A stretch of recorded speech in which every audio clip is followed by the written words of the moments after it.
الحمد لله رب العالمين والصلاة والسلام على سيد المرسلين وعلى آله وأصحابه أجمعين، أما بعد، فقد قال الله تبارك وتعالى في القرآن المجيد والفرقان الحميد: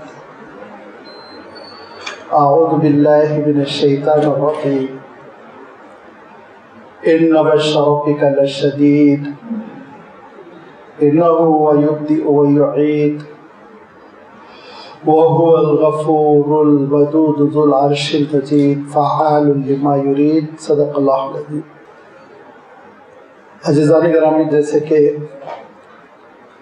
یہ اعلان ہو چکا ہے کہ آج انشاءاللہ اسماء الحسنہ کی اس نشست پر ہماری گفتگو کا عنوان رہے گا ودود، اللہ تعالیٰ کی ایک صفت جو قرآن پاک میں مذکور ہے. انشاءاللہ اس پہ گفتگو ہوگی. یہ 62ویں نشست ہے، 62nd سیشن ہے یہ اسماء الحسنہ کا. اللہ تعالیٰ نے ہم لوگوں کو توفیق دی کہ ہم اللہ تعالیٰ کے ان ناموں پر گفتگو کریں جو صفاتی نام قرآن پاک میں مذکور ہیں، احادیث صحیحہ میں آئے ہیں.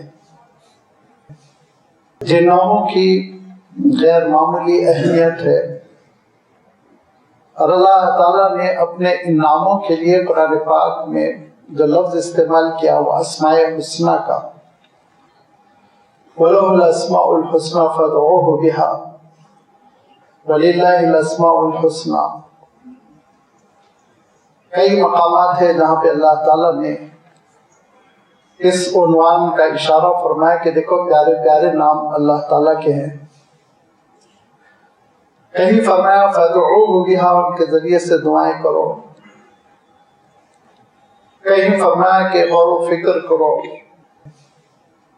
اور اللہ کے رسول صلی اللہ علیہ وسلم نے ارشاد فرمایا کہ ان کو پالنے کی کوشش کرو، حاصل کرنے کی کوشش کرو. فَمَنْ أَحْصَاهَا فَقَدْ دَخَلَ الْجَنَّةَ، کیونکہ ان ناموں کی حقیقت کو پالو گے تو تم جنت میں داخل ہو کر رہو گے. اسلام کا یہ پہلو، ہمارے دین کی فکر کا یہ پہلو بہت اہم ہے کہ ہم اللہ تعالیٰ کے ان ناموں سے واقفیت حاصل کریں. یہ نام صفاتی نام ہیں، یعنی اللہ تعالیٰ کی جو الگ الگ صفتیں ہیں ان صفتوں کو بتاتے ہیں، چاہے وہ صفات جمال ہو، چاہے صفات کمال ہو، چاہے صفات جلال ہو. آپ جانتے ہیں کہ ان صفات کو سمجھنا ہی اصلاً عقید توحید کی تعمیر کرنا ہے. ان صفات کے سمجھنے میں جس کمیونٹی نے، جس قوم نے، جس معاشرے نے غلطی کی، ان کے عقیدے میں بگاڑ آ گیا. عیسائیوں نے اللہ تعالیٰ کی نرم صفات کو یاد رکھا، صفات جمال کو، گناہوں پہ جری ہو گئے، اور ان کے پاس ایک بیٹے کے ہاتھوں مجبور خدا کے سوا کوئی تصور نہیں. نعوذ باللہ. میدان حشر میں حضرت عیسیٰ علیہ السلام فیصلے کر رہے ہوں گے جو ان کے گمراہ خود عقیدے کی روشنی میں خدا کا بیٹا ہے اور خدا تعالیٰ ہے کہ تماشا دیکھ رہا ہے. لا حول ولا قوة الا باللہ. ہمارے برادران وطن میں خدائی کا تصور قہر کا ہے، ظلم و زیادتی کا ہے، کاٹ مار ڈالنے کا ہے. اسی لیے جو نقشے بھی بناتے ہیں نا، وہ نقشے خواب میں آ جائے تو ہماری نیند ٹوٹ جائے. کالے پیلے ٹیڑے بنگے، منہ سے خون گر رہا ہے، دسیوں ہاتھ ہے، تلواریں ہیں. آپ یہ نہ سمجھیں کہ اتفاقی طور پر ایک نقشہ وجود میں آ گیا، نہیں، یہ ان کے خیالات کا مظہر ہے. خیالات کو وہ ایک پکچر دینے کی کوشش کرتے ہیں، امیج جو ان کا ہے وہ ظاہر کرتے ہیں. تو لازمی بات ہے وہاں پر خدا سے محبت، اس کی عبادت، اس کو یاد کرنا، اسی کی خوشنودی کی نیت سے کام کرنا، یہ جذبہ مفقود ہے، ختم ہو چکا. کچھ مراسم ہیں جو دین کے نام پر، مذہب کے نام پر وہ ادا کیا کرتے ہیں، اس سے زیادہ ان کا کوئی اور مذہب نہیں ہے، اس کی حقیقت نہیں. لیکن اللہ تعالیٰ نے قرآن پاک میں اپنے ناموں کا جو تذکرہ فرمایا، اسماء حسنہ کا، جس کو اردو میں ہم نام کہتے ہیں، ورنہ اسماء حسنہ بھی بہت بڑی حقیقت ہے عربی کے اعتبار سے. اسم خود خود سے بنا ہے جس سے آئیڈینٹیٹی ملتی ہے، تشخص ملتا ہے. اور حسنہ حسین سے بنا، آپ جانتے ہیں، جس میں خوبصورتی ہوتی ہے، جس میں حسن ہوتا ہے. تو اللہ تعالیٰ کے یہ وہ پیارے پیارے نام ہیں جن کا اللہ تعالیٰ نے قرآن پاک میں بار بار تذکرہ فرمایا. سینکڑوں مقامات پر اللہ تعالیٰ نے ان ناموں کا تذکرہ فرمایا. کچھ نام ہیں جو بہت آئے ہیں، رحمان ہے، رحیم ہے، علیم ہے، خبیر ہے، عزیز ہے، حکیم ہے، بار بار یہ نام آئے ہیں. کچھ ناموں کا معاملہ یہ ہے کہ وہ چند بار آئے ہیں، 2 بار، 3 بار، 5 بار. چند نام ایسے بھی ہیں جو قرآن پاک میں اللہ تعالیٰ نے تذکرہ نہیں فرمایا، لیکن وہ اللہ تعالیٰ نے اپنے لیے ایکٹ کا لفظ استعمال کیا ہے اور اس سے اسم کو نکالا گیا ہے، احادیث میں تذکرہ کیا گیا ہے. اور اس میں بسا اوقات یہ ہوتا ہے کہ 99 نام، 99، چونکہ روایت بھی ہے ان للہ 99 اسما. لیکن یہ 99 نام کوئی ضروری نہیں کہ آپ کھینچتان کے 99 کریں، اس سے آگے اور پیچھے کرنے میں گناہ ہو. عربی میں 99 کثرت کے لیے بولتے ہیں. تو اللہ تعالیٰ کے بے شمار نام ہے جن کا تذکرہ قرآن پاک میں آیا ہے، جن کا تذکرہ اللہ کے رسول صلی اللہ علیہ وسلم نے اپنی دعاؤں میں فرمایا ہے. ان ناموں کے ذریعے سے آپ اللہ تعالیٰ کے قریب ہوں گے، ایک محبت ہوگی، تعلق ہوگا، خوف و تقوی بھی ہوگا.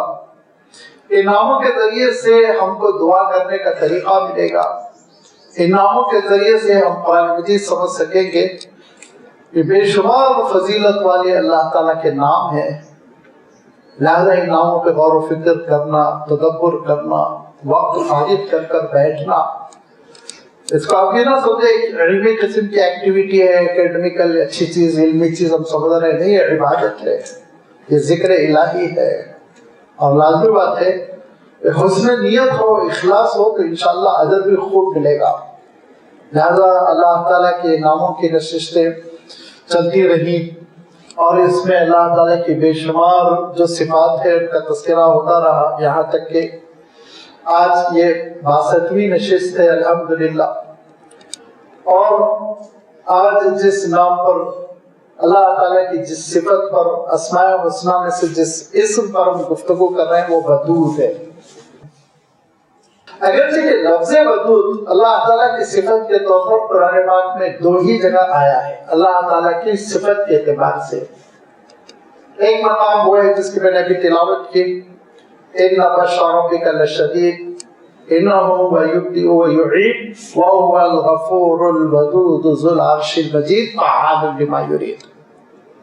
بے شک اللہ تعالیٰ کی گرفت اور پکڑ بہت مضبوط ہے. إِنَّ بَطْشَ رَبِّكَ لَشَدِيدٌ، وہی آغاز فرمایا ہے کائنات کا، وہی دوبارہ لوٹائے گا. یُبْدِئُ وَيُعِيدُ، اور وہ بڑا بخشنے والا ہے، غفور. اور وہ ابھی فی الحال میں ترجمہ کر دیتا ہوں، بعد میں ودود کی انشاءاللہ تشریح کریں گے. اور وہ بڑا محبت کرنے والا ہے، وہ صاحب عرش ہے، وہ جو ارادہ فرما لے وہ ہوتا ہے. یہ بھی دیکھیں، یہ ایک ہی آیت سورۃ البروج کا ایک ہی مقام ہے، آیتیں تو 3 ہیں، لیکن یہاں بھی اللہ تعالیٰ نے اپنی تینوں صفتوں کا تذکرہ فرما دیا. صفت جلال بھی ہے، جمال بھی ہے اور کمال بھی ہے. إِنَّ بَطْشَ رَبِّكَ لَشَدِيدٌ. جب وہ گرفت کرنے آتا ہے، پکڑ کرتا ہے، اب جب وہ ارادہ فرما لیتا ہے کہ وہ سزا دے، کوئی بچ کے نہیں جا سکتا، اس کی پکڑ بہت مضبوط ہوتی ہے. یہ جلال ہے اس کا، جس کو ہم لوگ عام طور پر اپنی اصطلاح میں کہتے ہیں نا، اس کو ہلکے میں نہ لو. یہ نہ سمجھو نعوذ باللہ کہ کمزوری کمزور، رحمانی رحمان رحم یہ رحم نہیں. ان بطش ربک لشدید. اور اس کا کمال یہ ہے آغاز بھی اسی کے حکم سے ہوا، پوری کائنات اسی کے حکم سے پیدا ہوئی، کن فیکون. اختتام بھی یہ کائنات ختم بھی ہوگی اس کے حکم سے. دوبارہ اللہ تعالیٰ میدان حشر میں ہمارا اعادہ کرے گا، ہم کو کھڑا کر دے گا. یہ اس کا کمال ہے. اور اس کا جمال یہ ہے کہ الغفور بہت بخشنے والا، بہت معاف فرمانے والا، گناہوں پہ بہت پردہ ڈالنے والا. الودود بڑی محبتوں والا ہے. تو ایک ہی مقام پر آپ دیکھیں گے اللہ تعالیٰ نے اپنی تینوں صفتوں کو جمع کیا. صفت جلال بھی ہے، کمال بھی ہے اور جمال بھی ہے. یہ ایک مقام ہے جہاں لفظ ودود آیا ہے اللہ تعالیٰ کے لیے. دوسرا مقام ہے سورہ ہود میں حضرت شعیب علیہ السلام کا تذکرہ کرتے ہوئے، جب لوگوں نے حضرت شعیب علیہ السلام کا مذاق اڑانا شروع کیا، جبکہ حضرت شعیب علیہ السلام نے کہا کہ تجارت میں ڈنڈی نہ مارو، ناپنے اور تولنے میں بے ایمانی نہ کرو، جتنی قیمت لے رہے ہو اتنا سودا دو، ایمانداری کے ساتھ کام کیا کرو. تو لوگوں کے ذہن میں یہ آتا ہے کہ یہ مولوی صاحب یہ اکنامکس میں، معیشت میں یہ کیوں انٹرفیئر ہونے لگے، اپنا نماز پڑھا لے، مسجد میں دعا ہوا کر لے. یہی کانسیپٹ تھا حضرت شعیب علیہ السلام کے قوم کا. کہا شعیب ہم تو آپ کو بہت نیک سیدھا سادہ آدمی سمجھتے تھے، نمازیں پڑھتے تھے، آپ ٹھیک ٹھاک کام کرتے تھے، یہ ہمارے ڈیلنگ میں انٹرفیئر کیوں ہو رہے ہیں؟ آپ نہیں سمجھ سکتے موجودہ دور کا جو اکنامیکل سسٹم ہے ورلڈ آرڈر میں کس طرح چل رہا ہے، بغیر سود کے کام نہیں چل سکتا. بینکنگ نظام، فائنانس کا، اس میں بھی لاؤ جائے. مولانا کیوں زبان کھول رہے ہیں؟ یہی کانسیپٹ سے کہا کہ نفعل فی اموالنا ما نشاء. آپ کی نمازیں انٹرفیئر کیوں ہو رہی ہیں؟ ہم اپنے مال میں اپنے خرچے میں جو چاہے وہ کریں، جیسا بیچنا ہے بیچے، جیسا خریدنا ہے خریدے. تو حضرت شعیب علیہ السلام نے کہا نہیں بھائی، اللہ تعالیٰ کا دین کامل ہوتا ہے. اللہ تعالیٰ کا دین، اس کی شریعت وہ تجارت پر بھی مبنی ہوتی ہے، عبادت پر بھی مبنی ہوتی ہے، ہر شعبے کا احاطہ کی ہوئی ہوتی ہے. تم سے غلطی ہو رہی ہے، اس غلطی سے باز آ جاؤ. واستغفروا ربکم ثم توبوا الیہ. مغفرت کی دعا کرو، توبہ کرو، اللہ تعالیٰ سے رجوع کرو.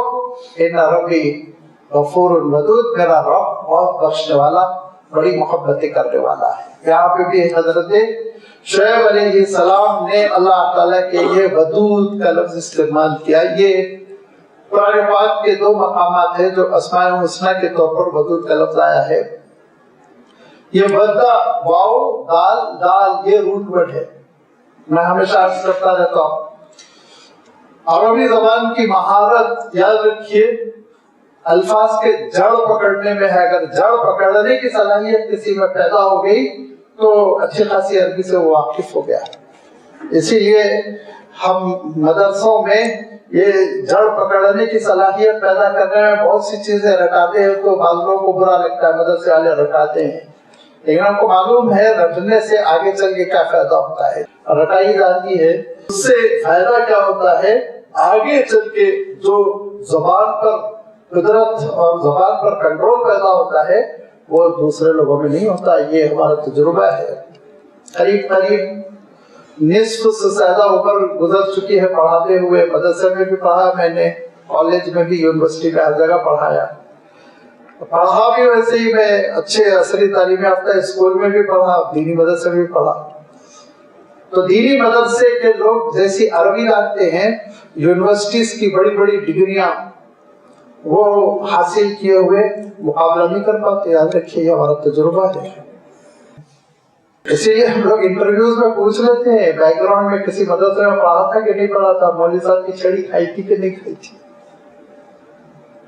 اگر نہیں پڑھا تو ہم پوچھیں گے مصطفیٰ کا روٹ ورڈ کیا ہے بتاؤ.